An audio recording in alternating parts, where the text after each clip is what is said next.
Chegou a hora de falar. Deus, dobra o joelho, sinta a presença, toma todo esse lugar.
Gente chorando aqui no altar.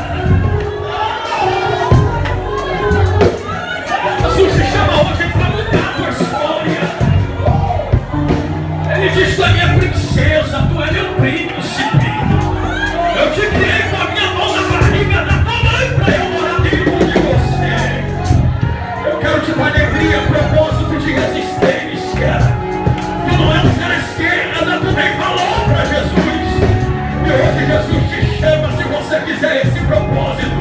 O altar e Jesus te espera para essa nova aliança.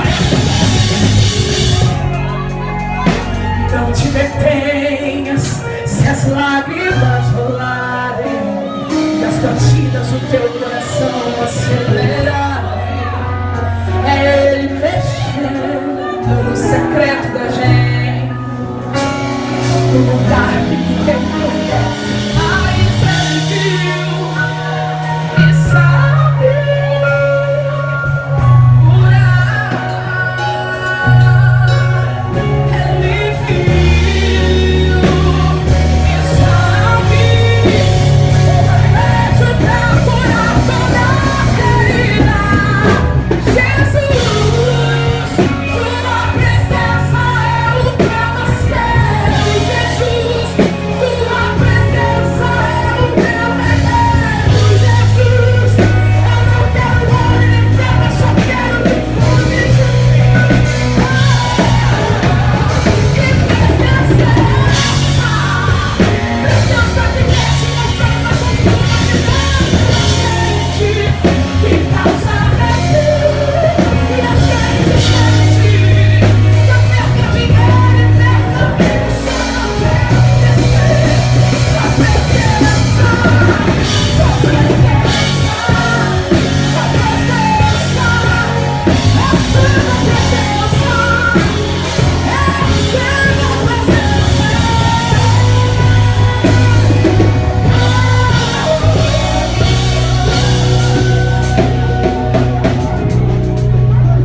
Ainda tem mais gente chegando aqui no altar. Eu só oro quando o Espírito me autorizar. Tem gente chegando aqui pro altar. Jesus está chovendo sobre de gente aqui dentro hoje. Ah, se vocês pudessem ver o que está acontecendo aqui na frente. Lembra que eu falei que tinha duas coisas? A primeira era essa. Quem está ligado está entendendo o que está acontecendo aqui. Quem está aqui na frente já está transportando. Meu Deus, tem gente que está aceitando. Jesus hoje já está sendo batizado com o errado. Meu Deus, Jesus está aqui na gente. Jesus batizou agora, olha lá. Mas você está Jesus hoje.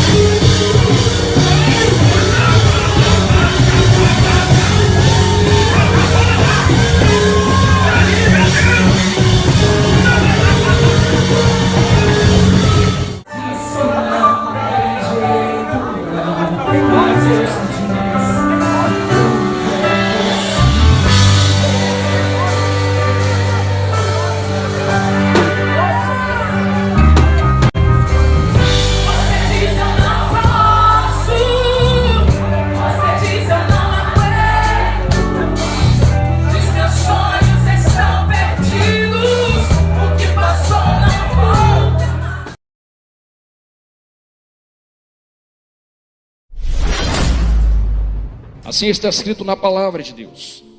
E entrando ele no barco, seus discípulos o seguiram. E eis que no mar se levantou uma tempestade tão grande que o barco era coberto pelas ondas. Ele, porém, estava dormindo. E os seus discípulos, aproximando-se, o despertaram, dizendo: Senhor, salva-nos, porque perecemos. E ele lhes disse: por que temeis, homens de pequena fé? Então, levantando-se, repreendeu os ventos e o mar, e seguiu-se uma grande bonança. E aqueles homens se maravilharam, dizendo: que homem é este, que até os ventos e o mar lhe obedecem? Amém, meus irmãos? Pode tomar os vossos assentos, que Deus lhes abençoe. Glória a Deus. Queridos irmãos, queridas irmãs, todos nós somos conhecedores de que essa não é a única tempestade que aconteceu dentro da Bíblia, junto aos discípulos. Sabemos que o capítulo 8 apresenta esta vertente, mas o capítulo 14 também vai apresentar outra tempestade. Existem algumas comparações que podemos fazer entre a primeira e a segunda tempestade. Por exemplo, a primeira tempestade, Jesus entra no barco e não obriga ninguém a segui-lo. É diferente da segunda, onde Jesus aponta o dedo aos discípulos e diz: eu não pergunto se você quer, eu ordeno, e ordenando Jesus, entra. Jesus não pede opinião na segunda tempestade.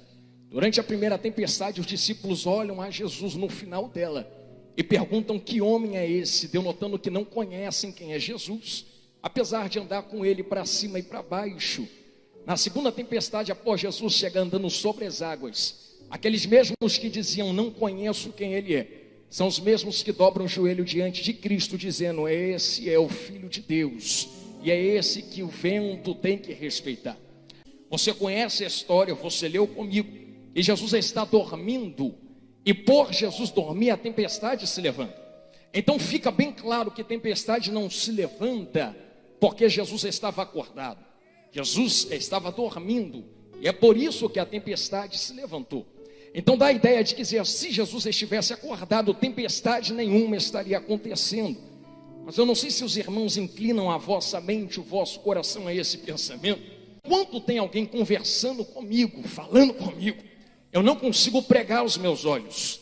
Trazendo esse pensamento para dentro desse texto, parece que Jesus é um irresponsável, porque quem tem poder, diria alguns jargões, tem responsabilidades.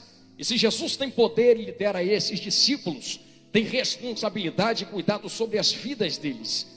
Mas aquele que tem poder dentro do barco agora pega no sono, e como se estivesse olhando para cada discípulo e dizendo: se virem. Apesar da presença dele estar dentro do barco, ele pega no sono.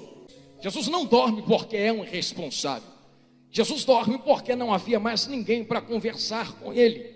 É interessante que quando há ausência de conversação entre discípulos e mestre, tempestades se levantam. Para você entender bem, essa tempestade não deveria ter se levantado. Jonathan, por que você fala isso? Porque na segunda tempestade, Jesus só coloca o pé dentro do barco e a tempestade faz isso aqui, ó, acaba. Então a segunda tempestade sempre esteve no controle de Jesus, diferente da primeira. aonde Jesus precisa repreender. E quem é mãe ou quem é pai aqui vai entender onde eu quero chegar. Quando você repreende seu filho ou sua filha, você repreende porque eles estão fazendo algo que não deveria estar fazendo. Então, se Jesus repreende o vento, repreende a tempestade, é porque a tempestade está fazendo algo que não deveria estar fazendo naquele momento. E talvez alguém aponte o dedo para Jesus e Jesus, o vento está se levantando e não deveria ter se levantado, mas a culpa é sua, Jesus. Mas eu posso aplicar uma verdade nua, clara, eu sei que vai doer o que eu vou falar, mas vai curar. E eu vos amo do mesmo jeito. Jesus dormiu, e só a presença de Jesus em barco não basta. Eu vou repetir isso aqui de novo, porque muitos até têm Jesus dentro do barco, mas não mantém uma conversação com quem está dentro do barco. Então não é só ter presença de Jesus. Eu não sei se você conhece gente assim. Se Jesus está no meu barco, por que o vento está se levantando? Porque não é só vir na igreja, carregar a Bíblia, botar roupa, sentar no banco. Tem que manter conversação com aquele que está dentro do seu barco. Isso denota uma tempestade, uma guerra que está acontecendo. Ventos contrários, situações adversas. Todos nós passamos isso em nossas vidas. Quem é que não passa situações adversas? Ah, meus irmãos, se cada um fosse ter oportunidade aqui, cada um daria um testemunho mais tremendo do que o outro. Quem é que nunca passou tempestades, ou não está passando, ou ainda vai passar? Todos nós estamos enfrentando nossas lutas e nossas guerras, trazendo esse pensamento de guerra para dentro desse texto, de algo que está acontecendo que não deveria estar acontecendo. Começamos a entender que não deveremos ficar de braços cruzados dentro dessa situação, porque a tempestade só cessa quando alguém se toca de ir até aquele que tem poder de acalmar tempestades, balançar ele e falar: Jesus, socorro, porque nós vamos morrer. Então denota uma reação de quem está dentro do barco. Quem fica de braço cruzado afunda até com a presença de Jesus.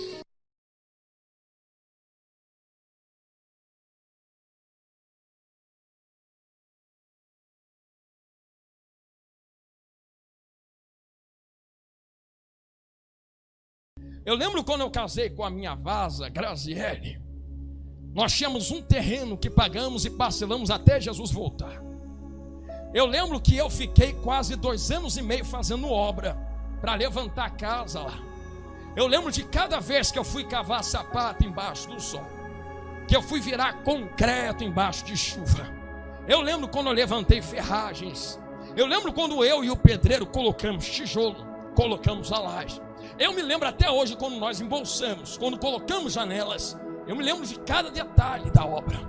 Quando nós entramos lá, a primeira coisa que eu fiz foi orar e agradecer a Deus. E dizer: Deus, muito obrigado, porque foi difícil, mas está aqui de pé. Eu valorizei aquilo que está lá de pé. Agora imagine se Deus me prometesse como me prometeu. Antes de eu levantar essa casa, Deus disse: eu vou te dar uma casa. Mas se fosse me dar, por que é que eu tive que levantar ela? Existe uma diferença entre Deus dizer vou te dar e vou te dar de mão beijada. Quando Deus diz para você vou te dar, traduzindo é Ele falando vou te ajudar a alcançar aquilo que estou te prometendo. Vou abrir uma porta, traduzindo vou te ajudar a pisar dentro da porta que eu vou abrir. É diferente. Para de achar que Deus vai colocar na tua mão sem tu fazer esforço nenhum. Pregador, por quê? Porque imagina Deus olhando para o evangelista Jonathan e dizendo assim: não precisa trabalhar não, rapaz, precisa levantar tijolo nenhum, está aqui a chave, entra e mora.